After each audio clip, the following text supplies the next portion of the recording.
All right, so Bryan Fosler and Caleb Swartz, our first and second finishers in our men's elite race. Fozzie, do people call you Fozzie? They do, yeah. Okay, I thought I was being original, No. but it just seems like it's pretty derivative. I'm all about the derivative nicknames.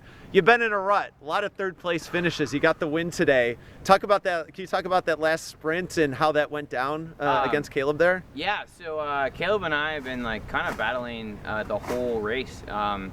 We were jostling first and second place like last lap, and then Caleb, there's like a long like grassy climb. Caleb passed me on the climb. I kind of went on his wheel, a couple twisty sections, and we came to the flat, and pretty much as soon as we hit the flat, like I knew I kind of had the power. So yeah, it's kind of a long section. That lead out is totally my kind of finish. Yeah. So Yeah. I got pretty lucky with that.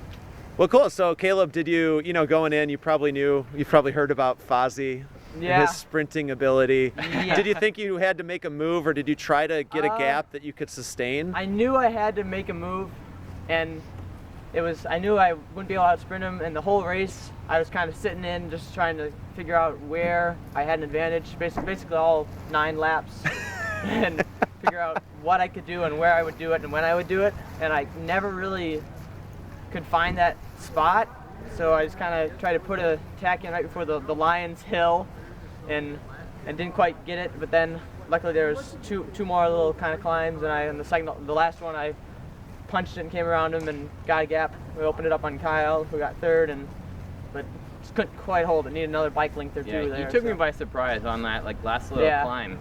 I like was trying to counter attack, and it was not going to happen. And it made me a little nervous for the end, because like it's a good sense of how you're going to feel at the very end. Yeah, I think I had to rip those last 2 turns a little harder. Just to mirror what you're saying about stuff on the course. Like the course had so much different stuff thrown in. Like there was no one section that was just power, just technical, or even just like barrier sections. Like it was so hard to get a gap on anyone. Well, so that's one thing that surprised me is the three of you guys were together, and Kyle, or you, Bryan, and Kyle spent a lot of time at the front, but it looked like no one really. I didn't see any big attacks. I didn't see any breaking up of that group. Did you guys just kind of realize that it wasn't going to happen, or was it Caleb has obviously been traveling literally around the world to race, maybe an unfamiliarity with the guys that you were racing against? Definitely a little bit of that, and I think for first, second, and third lap, there was definitely a lot more heat going on, and Fosler put in that huge attack coming on that start straight, and at the end of the first lap, or the end of right after the first start section. Yeah. And the first 2 or 3 laps, we really kind of had the burners on, but then we kind of realized that after we had 7 more laps. We're not gonna be doing this. Yeah, for 7 more I saw laps. the lap counter go with like 6 to go, and I'm like looking down on my Garmin, and it's just like, this is not sustainable. And when that part of the race sets in, like the other people you're riding with are obviously they're fit and they're ready to race and they're not tired yet, or everyone's just as tired. Yeah. I was a little worried about like just racing yesterday, just how deep I went, so I wanted to kind of back off, and I was totally fine riding with the 3 guys the whole race. Yeah, and that's what it kind of seemed like, because I was saying that you put in an attack with 7 to go.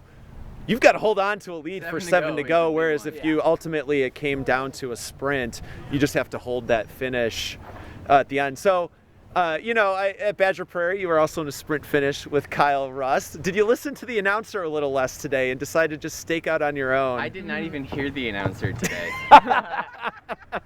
That's how much out of my mind it was. So maybe I learned my lesson. I don't know. But yeah, at the end, sometimes like you're just in the moment, like everything just fades. So I learned a little bit from that race where I got beat by Kyle at the line. So cool, Yeah. Sweet. And did you learn anything today, Caleb? Not as much as I've learned in the past month of racing, but yeah, it's definitely fun to be back with less pressure, more fun. yeah, And I bet it's different racing too. it's just a little different, Yeah. less full body fatigue and tiredness and excruciating pain like I've been used to on most of the past couple races I've been doing. Yeah. So it's definitely a little different in a good way. Yeah. So. Well, cool. Well, two versions of the Trek. We've got the 801 West Madison team. We've got the Trek Cyclocross Collective team. And look forward to seeing you guys battle it out. I think we'll see Caleb a few more times. Congrats to Fosler on breaking the streak. Finally. Dan Teeters also broke the second place streak yesterday. He took home the win yesterday at Indian Lake. So thank you guys, and thanks for treating us to a great afternoon. Awesome. The course was awesome. Yeah, I hope super to fun. do this one again.